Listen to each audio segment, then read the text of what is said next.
Okay, Rowan, I'll let you take over. Thanks. Good morning, everyone. I just want to check in. I just want to acknowledge that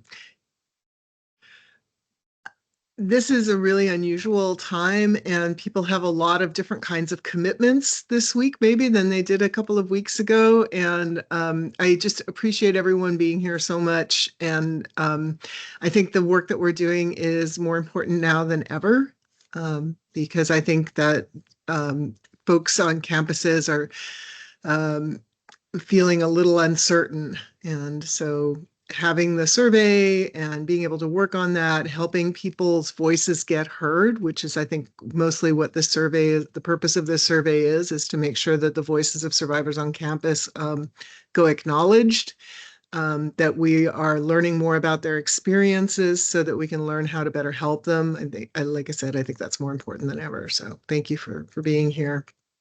Uh, there are currently two drafts of the survey. The first one that we're going to look at is one that Caroline worked on, Belle worked on, I worked on, Caroline worked on, and Kelly worked on. And then since our last meeting. And then the other one is one that Adea spent a great deal of time working on as well. So we'll look at the former one first, and then we'll look at Adea's edits too. What we're going to try and do this morning is kind of go through the comments. I realized that I had made a couple of comments that could be considered discussion, and that was bad, and I don't want to do that again. But we do need to discuss some of the I think, fundamental differences in how things are seen. So let me go ahead and share screen and get that first copy up. And here we go. This is the most recent. All right. And just a reminder, I cannot really see you while I'm looking at my screen, so please feel free to shout out. Is that large enough for folks to see? Can people read that okay? Okay, great. All right. So just a reminder, this is not what the actual survey is going to look like. There are several sections that this has been divided into. It's not all students will complete all sections. Sections 1, 2, and 5 will be completed by all students. Sections 3 and 4 will only be completed by students that experience sexual misconduct. And we had 153 questions at the beginning of this, and we are trying to cut that down considerably. Oh, yay, here's Kelly. Okay. So I'm going to go through some of the comments here. And this is what I love. This is the precision here. Yes, 18 or over. Thank you, Kelly. I'm going to go ahead and change that.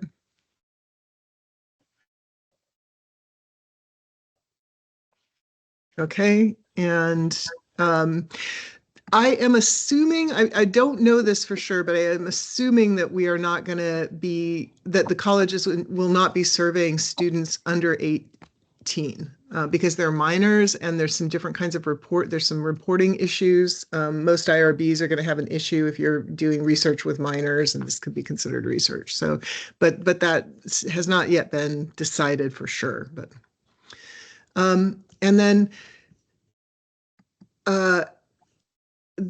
Bill is asking if we really need to know whether students are taking, or about student status. I thought it was helpful because if a student is enrolled, because it helps kind of identify populations that might be more at risk. So are full-time students more likely to be experience sexual misconduct? And then the in-person or online, I think, is really important, because if you're taking classes in person, you have more opportunities to have in-face kind of sexual misconduct. If it's online, you might have a lower opportunity for being exposed to that. And Kelly does suggest that these could be optional, which is an alternative. How do folks feel about that? And Adea, I'm sorry, I see your hand right now, but if you could just go ahead and holler, because it's hard to It's hard to see when you're little like that on my Oh, okay. screen. Yeah. And I had a question also. Because I'm going through, so we don't have to look at mines later. As we proceed through this, I'll just go through my comments as well. So my comments on this, I was just wondering, I remember how I was at 18. I didn't know I didn't know what was halftime, less than halftime. I didn't know the load of the language. So I was just saying maybe collapse this into full-time, less than full-time, or full-time, part-time, something like that. And I agree with the online version of it. I think I agree with that. I don't know whether, yeah, I agree with that. Okay, so you would say, see if I can get this to do this. That's consistent with the way that we classify too. Like just, you know, we mostly think of it as full-time or not full-time. Right. Okay. And I feel like that works well. And what about making these questions optional? How do folks feel about that? I would agree to let them be optional. And also, Rowan, is it slightly better if we say enrolled part-time in classes instead of enrolled half-time? Thank you. You're right.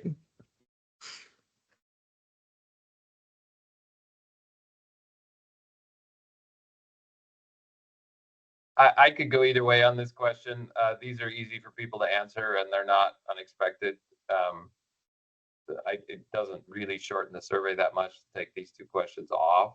But I also don't think that, I mean, I'm just imagining that there's going to be some schools that simply want to do the bare minimum in order to meet the standards of the statute. And there's going to be other schools that are going to want to know as much as they possibly can and try to pack what's there. So I'm just not sure on that question.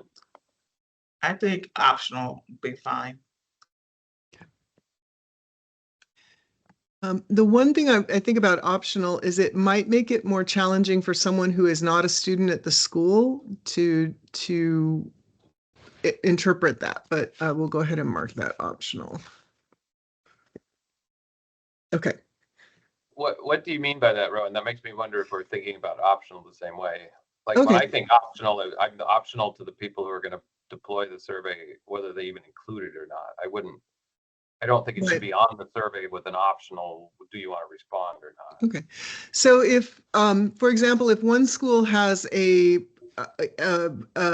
incidence rate or prevalence rate of 20% of their students have experienced some kind of sexual misconduct, and another school has a prevalence rate of 2%, some of the information that would help me interpret that might be whether they're on campus or not. But Well, then necessarily. make three, maybe make two optional and keep three.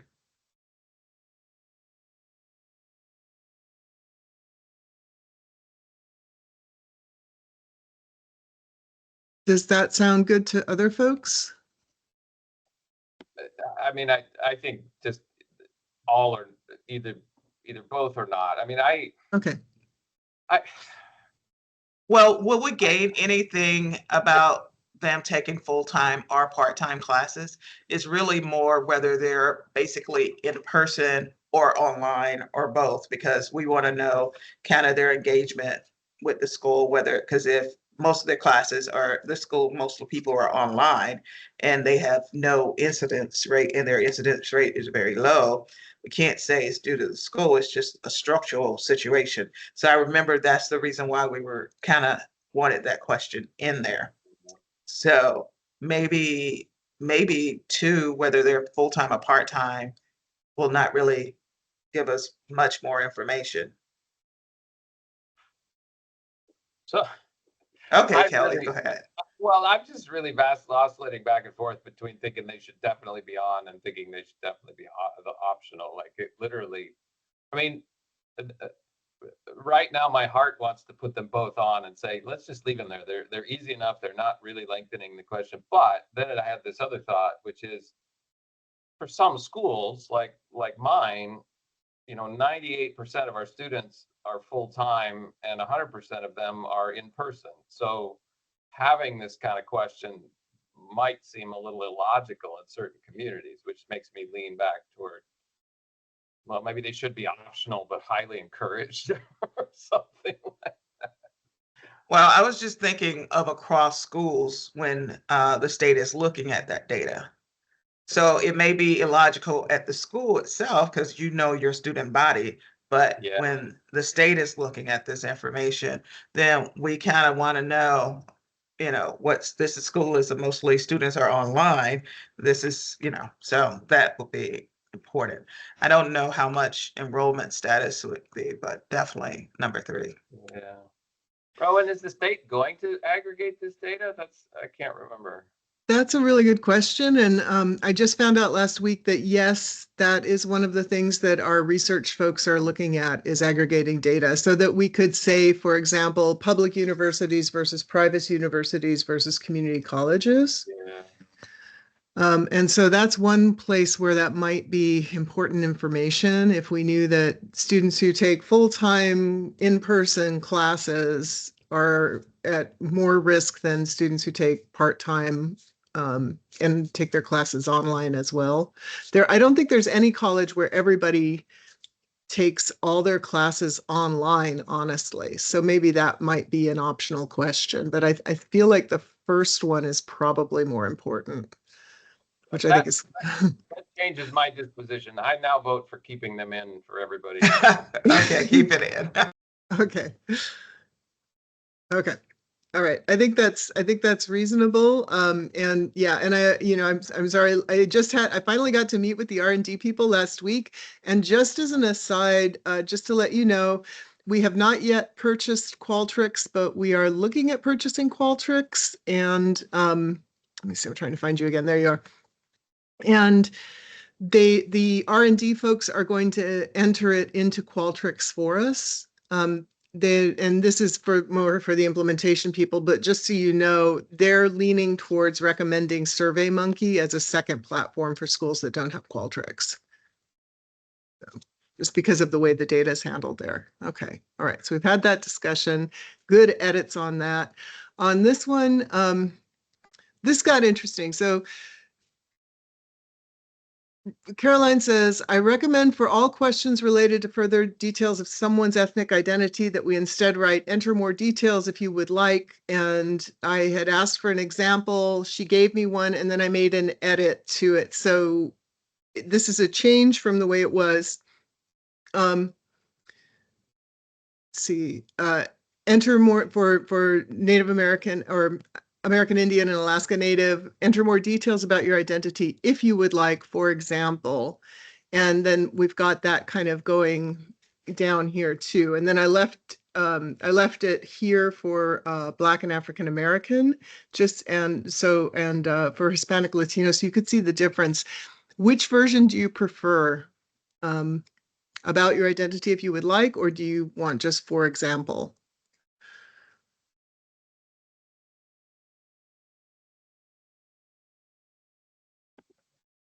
I kind of like the for example, if that's that's the original survey. I feel like if there's no if we don't have strong opinion about the details of the survey, we probably should stick with the original version as much as possible, given that it's already a very well developed and validated survey way of asking demographic information. I concur. Since I did discover a little error, but Okay. I have to, you probably have to scroll down because I don't know whether I'm have the wrong version. So it was after white. Okay, hang on just a second. So I've just made myself a note there, and I'll go through and change that later. And then down at white, yeah. Okay, you've corrected it. Okay. Wait, let me see. No, you haven't. Number 7, Okay. where it says circle Oh, your okay. primary. Right. Okay.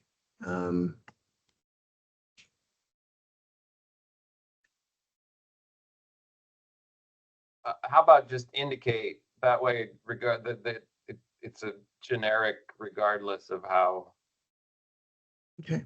how it's set up, right? Different interfaces might have a checkbox, might have a drop down, but Mm. so I'd go with like, please indicate. Okay.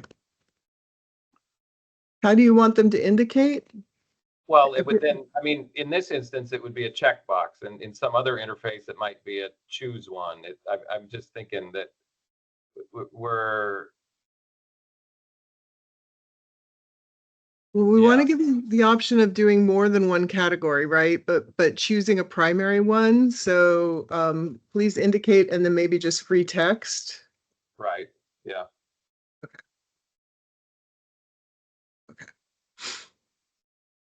Thank you, Adea. Good catch. Okay. All right. So Caroline suggested adding because so one of the things that's happening is of course because of the recent executive orders and Title IX decisions, folks who are non-cis, non-het are feeling a little under attack right now and a little unsure about identifying themselves possibly on some kind of a form. So Caroline recommended having this, you don't have to answer this. And so I added that form. I thought that was, or that line, I thought that was good. And here, Caroline asked. Is it Sorry. possible we could tell them? Because I remember when I did my campus climate survey and it was such a small LGBTQ community, we actually told them what the survey, how we're going to protect Right. them in the survey, how it's going to be visualized, how it's going to be communicated. So it gave confidence of what's going to happen to their data.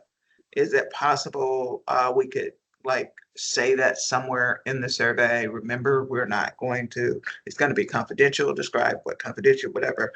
So Exactly. yeah, and reiterate that before like a very sensitive question. You have an option, but remember, it's going to be this.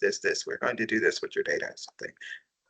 Okay. I would take that a step farther, Adea, and Rowan, I missed that first reference to private there, but you noticed that I mentioned it a couple of other places, that like we have an obligation, like this survey, it shouldn't pass IRB if it doesn't clearly say at the top, this survey will be, and then we have to be very particular about whether it will truly be anonymous or if it will merely be confidential. And if it is only confidential, then to Adea's point, we need to indicate clearly who potentially would have access to it. So that, and then in every single question here, instead of using the word private, we need to use the word either anonymous or confidential as a very clear reminder that we've explained what that means to people, so they can then make a clear choice as to whether they feel comfortable answering or not. Does that make sense?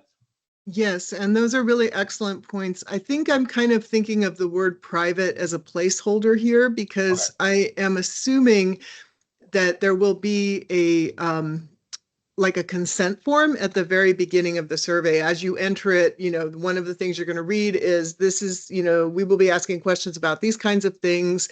Many of these may be very sensitive or personal questions. This is who's going to see your data. This is how we're protecting it. And this is what we're going to do with it, right? That's going to be different at each institution because, Kelly, most of the community colleges and many of the smaller private colleges don't have IRBs.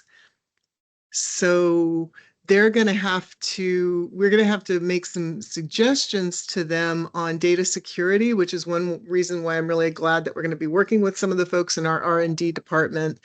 But we don't know yet how I think what's going to happen is each school is going to have to come up with its own plan for managing the data. And I don't have statutory oversight for that. Yeah. So, all I can reiterate is that it needs to meet the state and federal requirements for privacy. Yeah. And I am so sorry. Can you excuse me a minute? There's someone at my door and I will be right back. I apologize.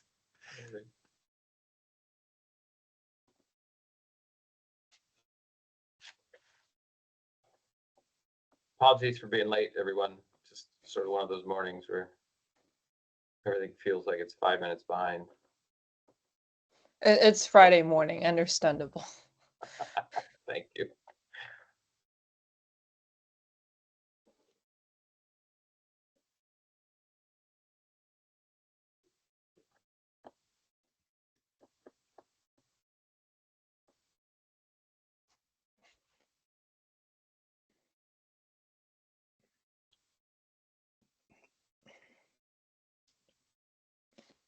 I am so sorry. We are having work done today, and they rescheduled from Wednesday because, of course, we were supposed to be snowed in, which didn't happen. So, my apologies for that. Okay, so does that was what I was saying about the, and I'm using quotes here, consent form? Does that make sense, Kelly and Idea and Belle and all? That it's certainly fine with me as long as we just don't lose track of that. Like Right. I think that in actual, I totally hear the logic that you're using there, Rowan, than where private comes from in that line of thinking. But I just, when it comes to this sort of thing, well, I've seen people on surveys say anonymous when they really mean confidential, and that's a dangerous mistake to make, right? And this Absolutely. should not be going out if we can't guarantee at least confidentiality, right? But that then Right. does relate to who at each school has access, and does the school have a clear plan for it, stuff like that. So yeah, as long as we just don't lose track of it. That means as long as that's on our list of, okay, when we finalize this, we got to be sure we come back and synchronize all the language to whatever the final process is. Yeah, I agree with Kelly's opinion here. I think it's very important that we don't promise something that we cannot sure about. You know, like yeah, the definition of private is actually tricky here because there will be a few people who can probably access the IP and then the answer of it. And in IRB, I remember even the IP address are not supposed to be collected if you want to keep the data confidential. But Qualtrics does collect. I'm not sure, but I remember for my psychology thesis, I found all the IP address for all the participants of my survey. So yeah, I think we definitely need to revise it after we have clear understanding of what's the confidentiality being maintained during the whole procedure of collecting the data. One way to revise what to solve that scenario, Bell, at least in my experience, has been that you can say, while the Qualtrics or whatever may collect your IP address, no effort will be made by anyone associated with the survey to link you to your responses, and you can then call it sort of functionally anonymous, even though, I mean, as long as you're being honest about what that means. And that's and I agree. I think that's really, really important. And I think we're going to need to stress that to the schools. As I've mentioned, I think before, I worked at a school where for a while they thought that if we had access to the IP address and someone disclosed a possible Title IX violation, we should go digging back further and find out who that person was and ask them if they wanted to make a report. And I fought really hard against that. But I know that's something, and it was thought of with the best of intention. It's like, well, if we can find that information out, we should. But yeah, it definitely would have had a chilling effect on people's willingness to respond. Sure. Yeah. Right. There's also a way to have Qualtrics, to have the data sent through Qualtrics, have them strip the IP addresses and then send it back to you. That's what we ended up doing. And I'm not sure, I don't know how to do that. I'll ask the R&D folks about it when I have a chance to meet with them. Okay. Right. All right. Then Caroline's next question here was about whether we should ask all of these questions. So describe your gender. Are you transgender? What is your sex? So that's 3 questions. It can feel really redundant sometimes. I felt that it was important to have both because they're different. Caroline asked if we should explain why we're asking both. And I feel like, and then you can see her comments over there. My experience has been that I've been asked to put these questions into a survey by folks who are non-binary and trans, that for them, it's really, for folks who identify that way, it's really important. I know personally, I prefer to see an option for non-binary. And then I had suggested that she maybe check in with her students on that, and then reminded her that the OHA folk who were pulling this from did a bunch of workshopping on these questions in various communities. There's some information about how they did that. And then Caroline says she's fine keeping it as well. She appreciates the conversation. Kelly says he sort of agrees with that, but I just want to, is there any other discussion that we want to have about these questions? Because I know they're really, really sensitive right now.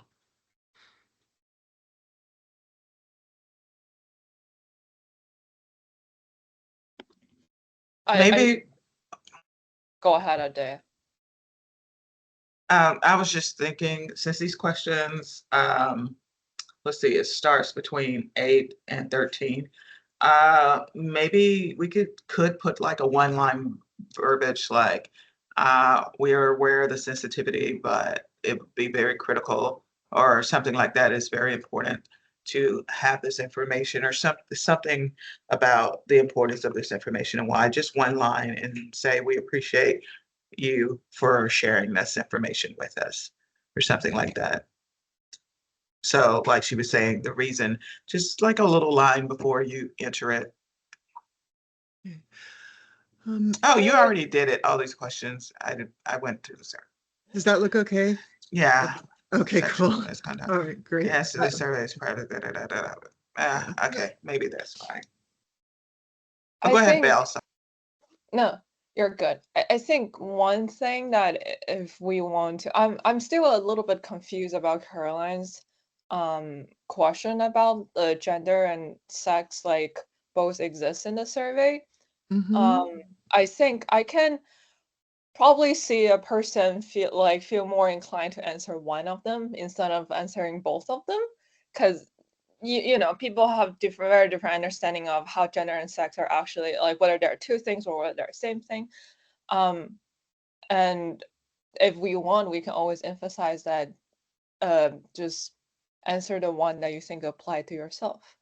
If that would make it better, or given that it's like optional anyway, and they can still move forward without answering a field or one question here, it's just fine that we can just leave it like this. Okay. There's a Okay. hand up. Sorry, I can't see. Janelle has her hand up. Janelle Wilson. Hi, you guys. I'm not part of the committee, and I don't know if that's appropriate or if I'm able to speak to this. So I just want to check in about that first. I don't know, how do our chairs feel about it? I'm fine with it. Go ahead. Okay.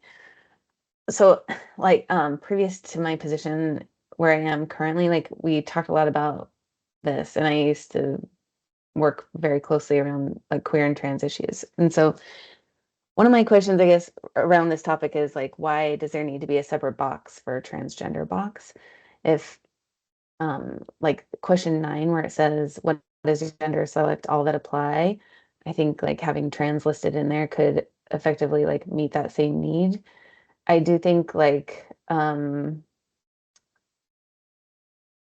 there's also like to the comment around like including biological sex. I think in the trans and gender nonconforming community, like that has been something that they have not necessarily ascribed to, having it say biological sex. And so that would just be my recommendation. Like to me, as somebody who's part of the community, it feels like a little strange to ask about gender in question 9 and then have a specific call out for question 10. So I just offer that feedback. It's not intended to do anything except provide a little information. So thanks. Thank you, for letting me Janelle. speak. Yeah. These, this is, you know, I think one of the things too is, you know, the way that we talk about gender is shifting so rapidly and has shifted so rapidly over the last 10 years. And it also is different on different campuses and in different communities too, right? If you're talking about older GLBT folk, they may have a very different way of thinking about this. Where these questions come from is from the Oregon Health Authority. They did quite a bit of work over, gosh, it was like 18 months developing the race, ethnicity, and sexual orientation, gender identity questions. So this is what they came up with after workshopping it with communities across the state. And I think that I think for folks I know who are trans, the question, are you transgender, is a different question than what is your gender and what is your sex. And I'm not sure that's going to be true for all trans folk at all, but but those are different questions for some folks in those communities, which is why I think they broke them out like that. But yeah, and I think there are going to be people who are going to be angry that we're asking it at all. That, you know, that there's only two genders, and so why are we asking about all this stuff? So this is just kind of one of those things that shouldn't be as political as it kind of feels right now, and also feels extremely personal. So I appreciate everyone's comments on this. What I would suggest is, if you have the opportunity to kind of talk around to some folks with different kinds of identities and maybe say, you know, this is what the state is thinking about putting in the survey. This is how we feel about it. We're also going to be piloting this survey with hopefully at the end of March. And I'm going to try to get as many students as possible to participate. So if you have access to a group of students, and you know, I would love for you to share the pilot information with them when it does come out. And I can provide more information about how to get on that list. In the spirit of sort of resolving this, I mean, I would agree, Jenna. I think that's a really useful and helpful sort of suggestion. Mm-hmm. But invoking the logic that Belle cited earlier today, that if this has been vetted and sort of tested out already, I think, and what we're talking about is sort of massaging within that in small ways. I think it's a good idea to trust that if we're using something that comes straight out of a process that was deliberate and maybe scientific and maybe even has some evidence behind it, that's a good reason to stick with what we've got, in addition to everything else that's been said. So I think it's an excellent conversation, but I mean, even tested surveys aren't infallible, obviously, but if in the absence of a clear rationale one way or the other, like sticking with what we know has been tested might be a good tie-breaking vote. Thank you all for this. Janelle, I'm going to try to, hang on, I'm going to put in the chat the link to this survey so that you should be, sorry, hang on folks, let me figure out how to get into the chat from where I'm at. Okay, I'm going to put the link to the actual survey in there, Janelle, so that you can see it. And Kevin, thank you, you already did that, I see that. Janelle, I'm going to go ahead and redo that so that you can see that link that I just put in the chat. Are you able to access that?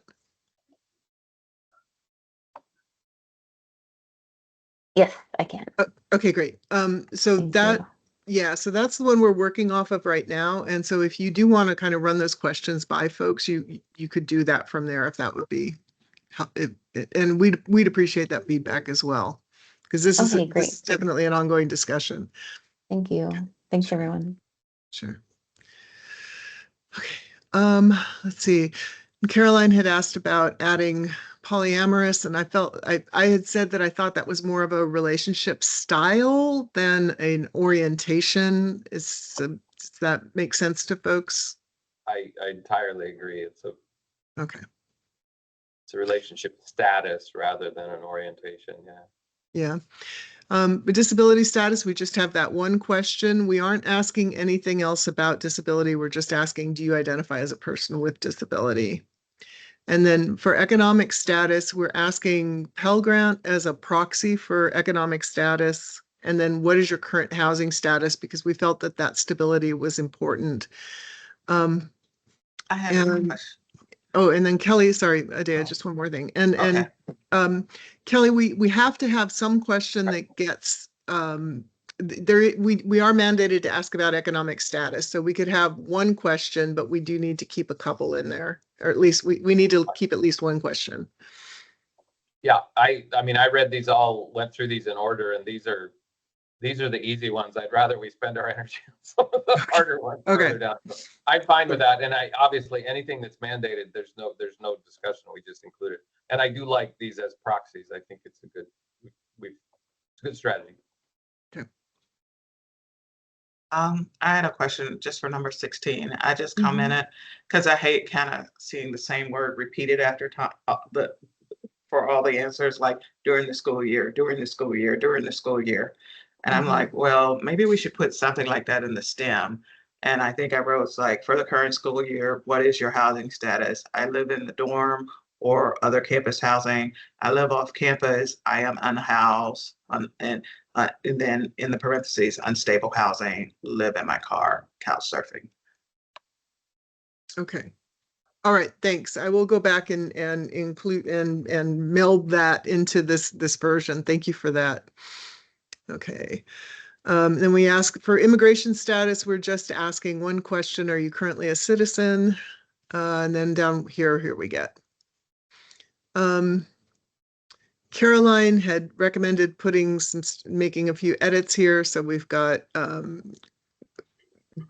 so it was just breaking that out. That's just a stylistic thing. To someone who hasn't been, okay. So just a reminder, yes, in the implementation, we will talk about, so the people who are filling out this survey, Kelly, will not see this. Where this is going to be relevant is to folks who are looking at the data. So for example, we are coding these questions are coded as sexual harassment questions. And so when we give instructions to the people in analysis, we will say these questions, if you have these questions meet the definition of sexual harassment. So, that's how you should code them. And I think we will need to explain what we're talking about for the folks who are doing the analysis. Does that make sense? Yeah, I mean, my own, yes, definitely. I just want to make sure that anybody who, well, yes, it does. Okay. And that's fine. Okay. So for for questions that meet the definition of sexual harassment, we've got, let's see, 1, 2, 3, 4 questions for things that meet the definition of sexual harassment. And I think, okay. All right. So we had someone else who is not associated with the school. Kelly says, I think we could cut it. Okay. Okay.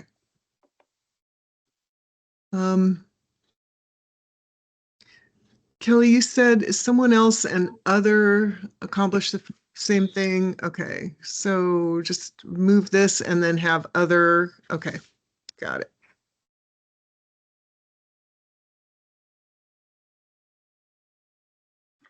I mean, that's one where I think if we didn't, whoever analyzes this would end up collapsing those categories anyway, because the students won't nobody will draw a distinction between someone else and other, right? Like, so some will go into someone else and some will go into other, and they're functionally. Okay, I'm not seeing someone else as an option. Where did I put that? You just erased, you just cut it out. It's all good. Oh, you just wanted someone I think that else. I don't think I don't think we need that option, because that one's covered by Okay. the other category. All right. Okay. Yep. Number 19, the one, Yeah. would Mhm. comments about, well, in this section or the next, Do we have anything about that could capture someone making comments about someone's body parts Yeah, I think we do. Let's or see. leering, or comments about someone else's body parts or leering? I was trying to see whether we had missed that. Okay, so the leering or making comments about someone else's body parts wouldn't necessarily. So making verbal or written comments about sex or sexuality in a way that made me feel. So these are comments. So said Okay, something, and it's not to, it could be to anybody, right? It could just be talking about their own private sex life. So it's not okay, specific about you. okay, Um, okay. That's and fine. I then just, Yeah, and then we don't have leering in there because leering usually isn't considered sexual harassment. okay,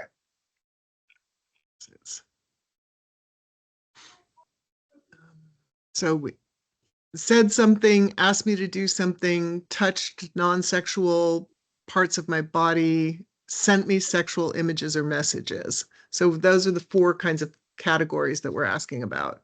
okay. The reason why I was saying, because I know in street harassment surveys or something like that, they Mhm, always talk about people making comments about people's body parts. That's one of the mhm, most common thing. You have a fat this, you have a big this, or something like that. And mhm, yeah, mhm. so definitely making comments about, it may not be about sex in Okay, itself, but body all right, parts is a okay, big thing. okay. So if I put, I just opinion. I mean, that's well, surveys I've seen, especially street harassments, kind of think of that. Anybody else think?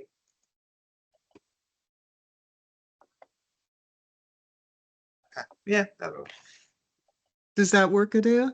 yeah, that'll be fine. Okay, okay. But does everybody else agree with that? Or kind of what I've seen? Apple bottom. Yeah, I'm gonna get all the little names come up with. I'm a little old. Oh boy. I was once sexually harassed while I was driving a middle school bus by someone on the street. That was really exciting. So it was a great opportunity to model for my students how to respond. Oh wow, that's great. Oh dear. Yes. So, okay. So for gender-based harassment, we're asking about biological sex, gender expression, or gender identity.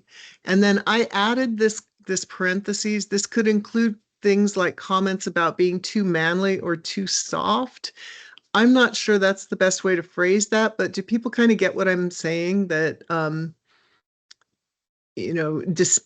people disparaging your gender expression, but I don't want to say disparaging your gender expression because I don't think that's very clear language. What number is that? 20. Number 23. Do people see that? That's so tiny.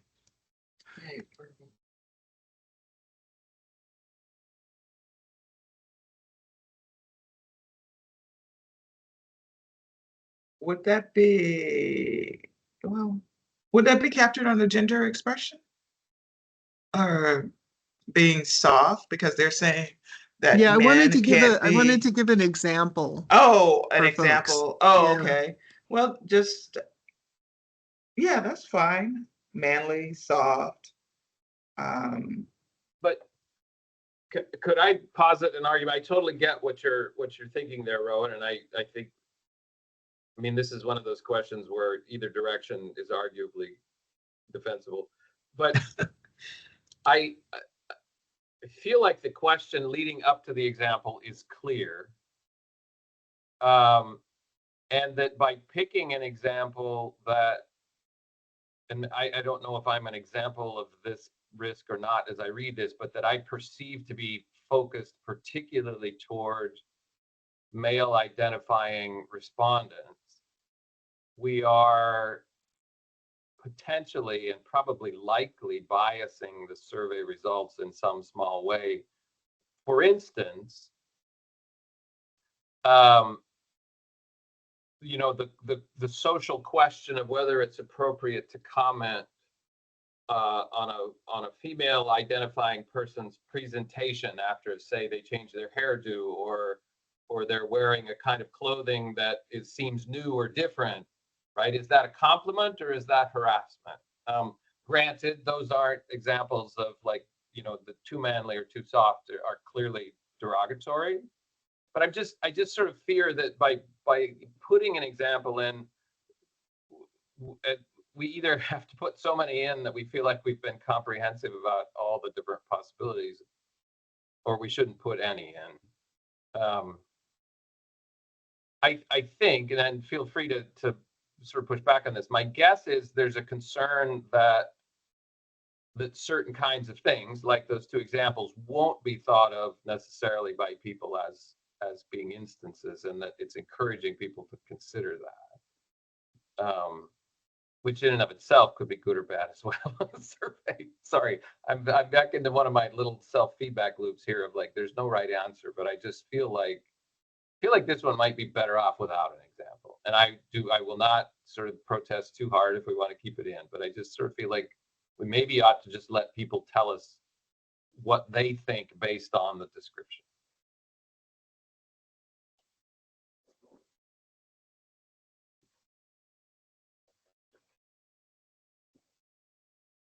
I think gender expression, well, I'm not 18 and I kind of know what gender expression is, but I would think that this generation, they're a lot smarter than I was at 18, 19. I think they probably know, maybe not going with an example, maybe, but I like it. I'm kind of on the fence. I don't care.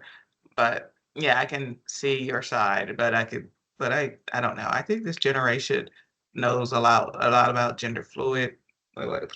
I'm still learning all the words myself. So I don't know. Well, what do you think? Juliana too. Yeah, I was like, sorry, y'all, you're younger. You're closer to like freshman age. We're asking you these questions. Juliana has love for LST class, but I'll say Okay. I'll say I personally agree with Idea that I think people in my generation are very well versed when it comes to what is gender expression, what is gender identity. But I'm like kind of on one side of the spectrum because of the school that I go to, how liberal and left leaning it is. And also because, you know, it also associates to the kind of culture you grow up, the education you receive. So I definitely don't feel like I'm a very good example to represent all the Oregon University students here. But I would say, if I'm just speaking from my personal experience and what I observe around me, I think people are fairly well versed about those definitions. Okay. I agree. I think that's probably what you said is probably really true. I think that we are kind of looking at sort of specific populations. I think we can leave it out. I just don't. I worry that some, you know, someone who has been told that they're, you know, that they're too manly, that they're not acting ladylike or something like that, might not recognize that that's what we're talking about here too. So, but I agree, it would be hard to put enough examples in. So moving on. And I think perceived.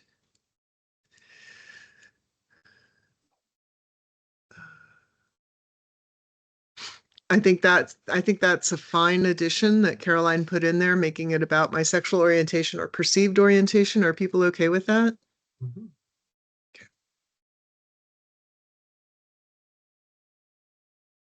And Adea, if we're passing anything where you had something, just holler, okay? I just put for 28 that I'm not going through everything I've said. There's some other stuff I said too, but I didn't want to distract us. Number 28, I agreed with Caroline. Okay. Because you said, what do folks think? I said, I agree with Caroline to say that we don't know who the perp is or something like that. Okay, so we could say, and Kelly, you said you thought it was okay, but we could say such as the breasts, genital area, or penis. Would you be okay with that, Kelly? Well, my logic was that the real issue is the perception of the person responding. So if we put specific things in, we risk constraining that. We also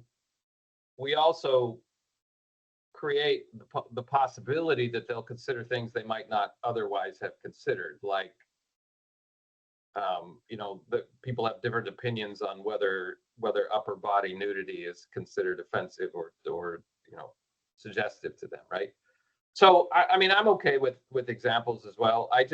My thought was, if we don't give examples, that leaves it up to the respondent to decide for themselves, and they can be as inclusive or exclusive as they want. What we really care about is whether they perceived that they were being exposed to private areas in an unwanted way. So I don't think it's compromised if we put specifics in. I just don't think they're necessary, I guess, is where I feel like we can let the respondent decide what they think counts. And if somebody exposed something that they didn't think was an offensive, private, unwelcome area, then that's fine. So sorry, I could go either way. I think it's fine without it, but I don't object to putting it in.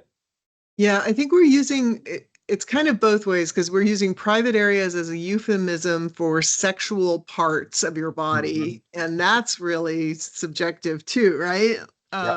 Yeah, as we all know. So but I think generally speaking, if someone showed you, and then I'm not sure that, genital area and penis should necessarily be separated out, like kind of, aren't they the same, right? But yeah, I'm trying to think about how people might answer that question.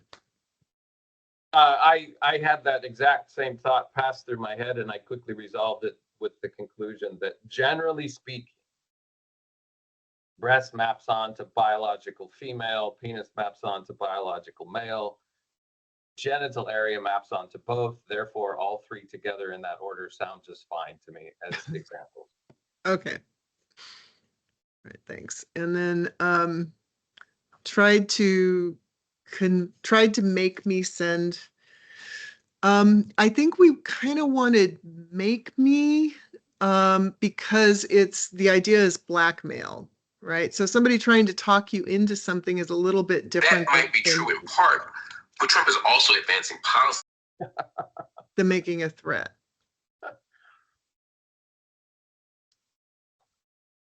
For just like 4 words, that little interjection there actually sounded like it made sense to what we were talking about. So anyway, and I'm looking at the time to shoot. Can we let's I'm going to flag this. Let's see, how can I flag this? What was my suggestion there, Rowan? Was it coerce or convince? Convince. What if would coerce cover both? What's the difference between coerce and make me?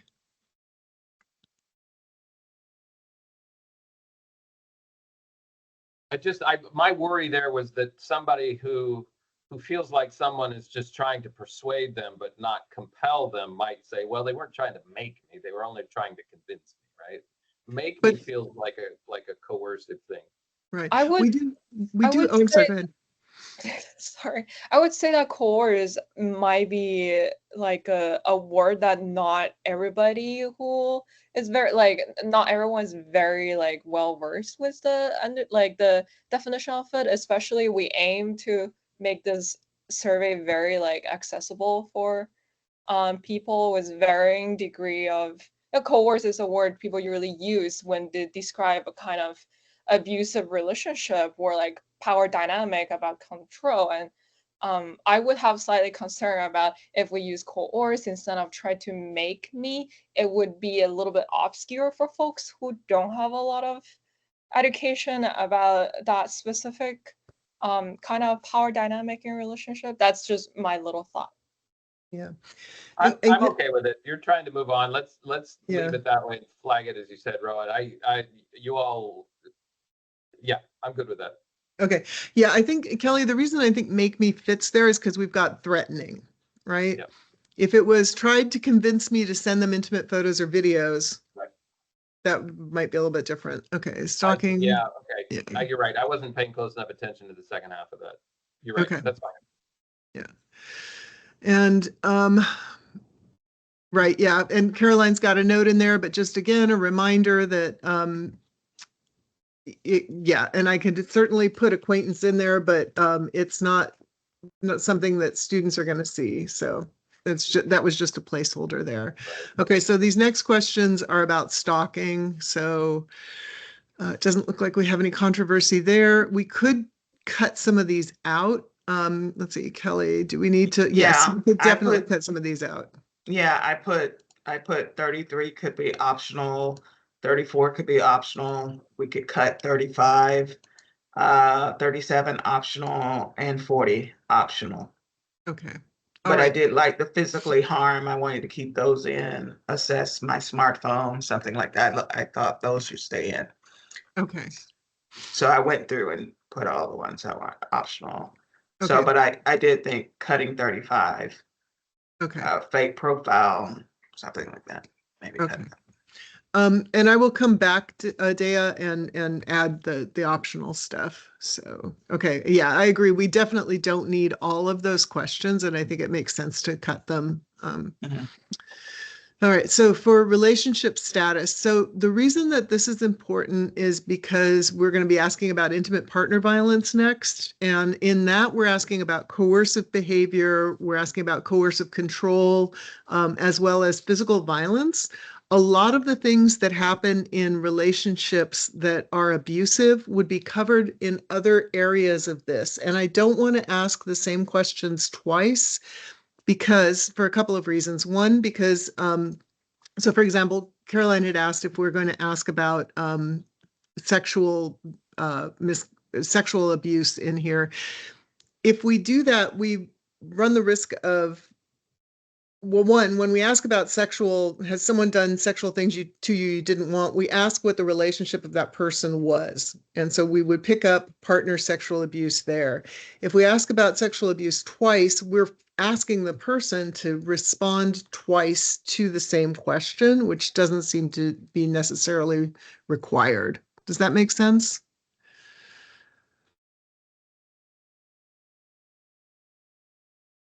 And Kelly, you had asked if we, oh, okay, that was on that. And then let's see, let's get down here. So, and Caroline says, do we have to answer all of the questions? And then that's the one about the non-consensual sex. And we really cannot do what she's suggesting because of the way that we're asking the questions. So that was my discussion. Sorry, go ahead. Oh, no, I was agreeing that that sounds fine. You're right. Okay. If we have to ask them out, we'll ask them. Yeah, we don't have to ask all of these questions. We can certainly cut some of them out. I think there's an awful lot there. So I think, Yeah, I agree. Yeah. I put let's see, 44 was optional, 45 I put cut 46, cut 47, cut 48, cut 49, cut 58. For 59, I put at choked or attempted to choke me, replaced or something like that. And then for 61, I said make that optional. And then for 62, I said optional. Financial control is a thing as well, but optional. Okay. I will definitely go through and I'll put those in. Couple, just to let you know, kept me from sleeping or woke me up to talk to them is one of the most common things that I heard from folks who were describing abusive relationships without wanting to Okay. tell me they were in an abusive relationship. Keeping me from sleeping, especially for students who have these really tight, crazy schedules and are never getting enough sleep anyhow, seem to be one of the most common forms of abuse. Okay. And then the reason I said put their hands around my neck is because I would often have folks come up to, talking to me, and they would be describing, they'd like have their hands around the neck, and they clearly are, this person is describing being choked, but they would say, put their hands around my neck. Okay. And if you asked about being choked or strangled, no, that's not what happening. They just had their hands around my neck and I couldn't breathe. Okay. So that's why I put that there. Denial is a is really powerful. Okay, and then let's see. And then this is where Caroline's, so the thing is that with this we asked, and then let's see, do we have to give this level of description? I put select all that apply. I think it Mhm. doesn't go with that anymore because there's only two outcomes, right? Right. Two responses, so it's not a select all that apply anymore. Right. But I did, this is the main question when I did my Qualtrics example. I showed you how it would look like versus what you originally had it as, and then I showed you how grouping, we could take these like 10 or so, 15 or so questions and make it into 4 questions and still ask the same thing. So I showed it to you in the Qualtrics. That's the link. So you'll see what I was talking about. And yeah. Okay. And I am not sure that, I think, so I'm wondering, Kelly, can you say more about why you think asking about these tactics might be traumatizing? I don't think, can you scroll right so I can see my comment? I think I was just more concerned about how hard it would be, not that it would be traumatizing, but that rather to go through each one is an emotional exercise that costs an amount of energy that you have. And after you've done 3 of them, now you're tired. If you have to do 5, now you're starting to get really tired. If you have to do 7, now you're really exhausted. I just don't know if people are going to stick with the emotional intensity that it takes to pull those different pieces apart. And if they're not going to pull them apart, could we consolidate the question, make it a little more general so that they don't have to work as hard to answer it? Does that make sense? Yeah, and it sounds like that's exactly what Adeo was going to do, and I think that makes a lot of sense. Yeah, I agree. I think we don't need to ask all these questions, so we'll go through and take a look at that. Yeah. And I'm sorry, it's 10:06. Does anyone have to leave? I'm good for a few more minutes. Okay, great. All right. And then the thing is that, so all of these ask, did the person have non-penetrative sex? So we define for them what penetrative and non-penetrative means. Did they have penetrative or non-penetrative contact with you? And then they get, if they say somebody did this thing to have non-penetrative sexual contact with me, they would get this set of questions. If they said they did this thing to have penetrative contact with me, then they would get this question. Okay, so it's really, we're only asking about we're only asking 2 questions where we're asking for all of the details about when and where and who. And I feel like that helps kind of minimize some of the psychic energy that it's going to take to respond to those questions. Down here, we've got responses. Let's see, Kelly. These are a long list to process. I agree. I tried to offer some examples of what I was thinking there. It's not meant to be comprehensive, but that was what I was thinking. Yeah, yeah. I agree. I think we could definitely shorten it. That seems like way too many options to me as well. Did not tell any of these people. Okay. Taken out. Thank you, Belle, for that. Let's see. Okay. Caroline's asking, do we have to ask this question? And yes, I feel like we really do need to ask these questions because I think it's really important that we know what kind of experiences students are, in general, at least, are students having positive or negative experiences when they disclose. And let's see, what was hers?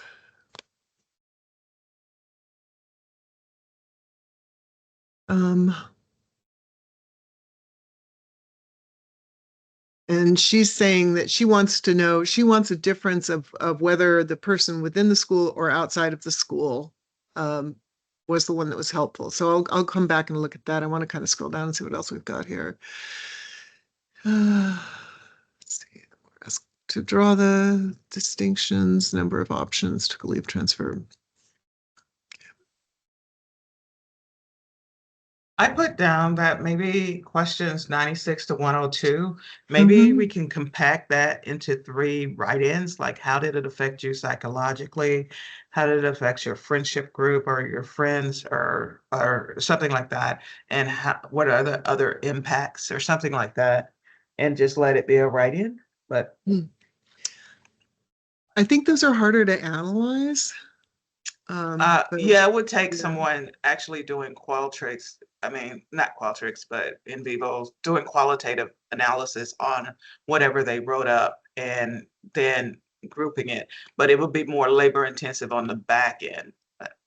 Yeah, and it would be, I think the issue is that most of the people, honestly, most of the people looking at this are not going to be researchers. And so the coding would be really uneven. They wouldn't be using a code book that or something they would be looking at. Oh, is the school gonna? Maybe I assumed Yeah, the something. I school assumed is that we were gonna. I thought they were gonna take the survey and just give the data to you. So the school's gonna no. take the survey, summarize the data, and just present it. They just Yeah, they're going to okay. give me they're going Ah, to give me the summaries of it. Okay. Um, yeah, again, let's revisit this because I think this is I want to kind of scroll through and see what else folks have said, and then we can come back to that one because it seems like that one's a bigger one. Okay, let's see. What was that? Was reviewed. Making that optional. Okay. Okay, oops, there's 150.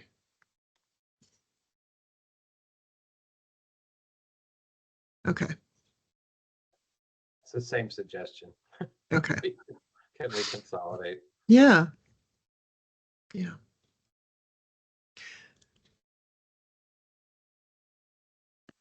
And then going back up to this one. Okay. So the reason that I okay, so for these, the impact, I think that the impact is really important in the statute, and I think it's also really important information. And the reason that I broke it out like this is because in the body of literature on impacts on survivors in school, these are the kinds of things that they were breaking out as potential problems. These are also things that I would hear when I was talking with students who'd experienced sexual misconduct that they didn't necessarily associate with the experiences that they'd had. So that's why we're asking about after rather than as a result of. So here we're asking as a result of, did you do any of these things? Did you have any of these kinds of impacts and effects?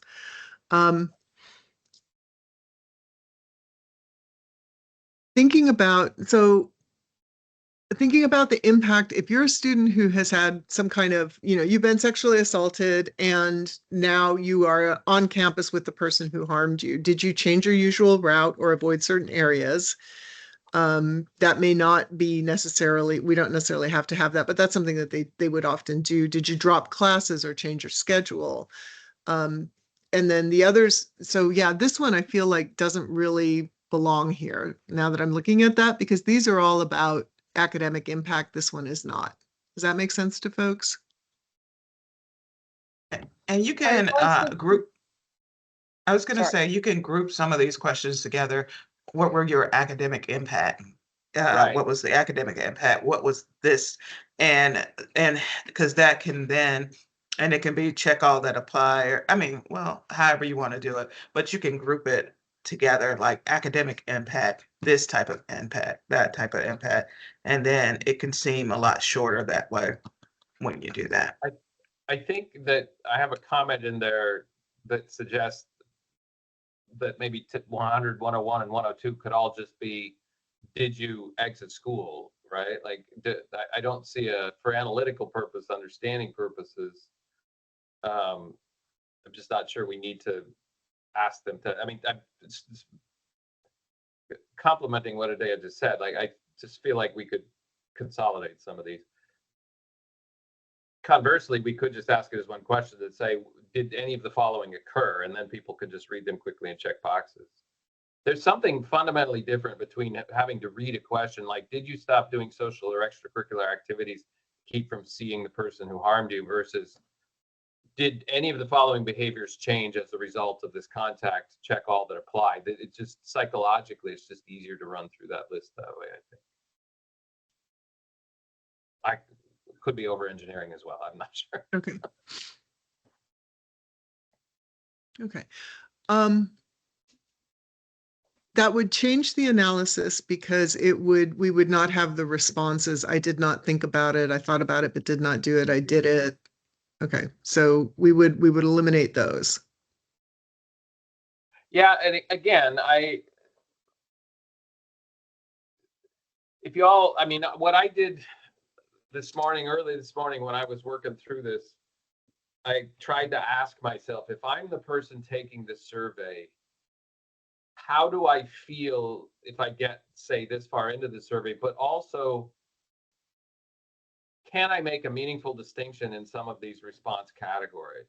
And then once I did that exercise, I thought to myself, do I think that there's an analytically meaningful distinction in these fine-grained things? And I just don't. I just think that we can sacrifice the amount of psychological, emotional energy that we ask people to do. We can lower that and give up some real subtle nuance and potential analysis. But I don't think that analysis is going to be very good anyway, because I don't think there's going to be a ton of difference in there. Therefore, sorry, this is going to the answer, which is, yeah, I don't think we need to know whether they thought about it and didn't do it. We just need to know, did you or didn't you? That to me is the meaningful distinction. Sorry, Okay. that took too long to say that simple thought. Okay. Got it. All right. So I've added changes to a checklist, and then we will look at combining these three. Okay. And then I said after really specifically rather than as a result of, because most of the folks, I think a lot of times folks will experience these kinds of changes, but can't say as a result of being sexually assaulted, my GPA went down. Does that make sense? I think you're right there. Okay. That asking it the way it's asked makes sense. Mhm. That it's not, we don't ask them to decide whether it caused it, just did it happen afterwards? That's the right way to ask it. I think Right. those 105, 106, 107 is another instance of, did your academic performance decline in any way? And you could even cite examples, GPA, probation, incompletes, so that it's just one question. I don't think we need to know what kind of decline.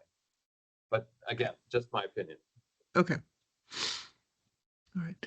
And then this last section, Kelly, we do need to ask about economic impact. So I asked about these, I put these questions in. I don't think we need all of them, but these were some examples that I had put in.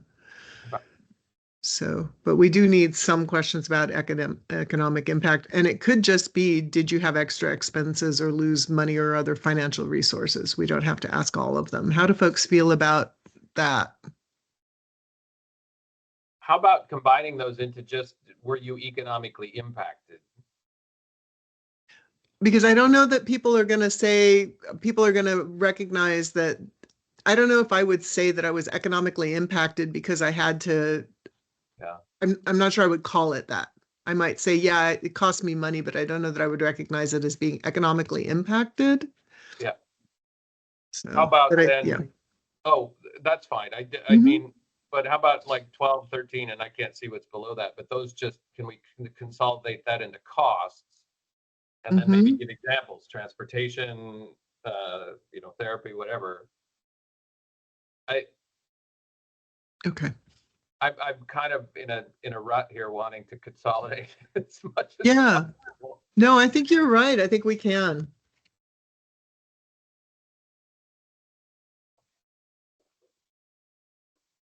Okay. So I've made a note to consolidate and shorten. Okay. Oh my gosh, y'all, we've gotten through. Okay, and then these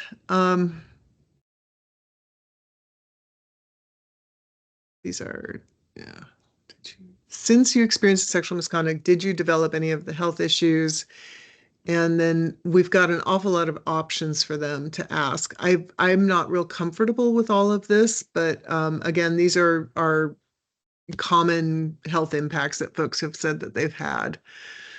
So maybe we can take another pass through that if you get a chance and see where we might be able to eliminate some of those. I don't know that, for example, that we need to ask about the sexual or intimacy issues. We don't necessarily need to ask about concussion or brain injury, although that's my personal pet one. But yeah, let's look at consolidating those. I'm looking at time again and just kind of, we've been through these a couple of times. So if folks want to take another pass through, and if you're not comfortable with any of the language that we're asking about in terms of safety and stuff, we did have a big discussion about that. Please feel free to go back through there. And then here, Caroline said, yeah, and I think what Caroline's point was really, really good, that we make this question potentially optional, and that we ask, or that we invite people to add a question that specifically names the activities at their school. For example, at Reed, it would be, did you attend consent talks during O week? Did you take the online training, right? And I'm not sure what it might be at Western or at Willamette. Does that make sense to folks?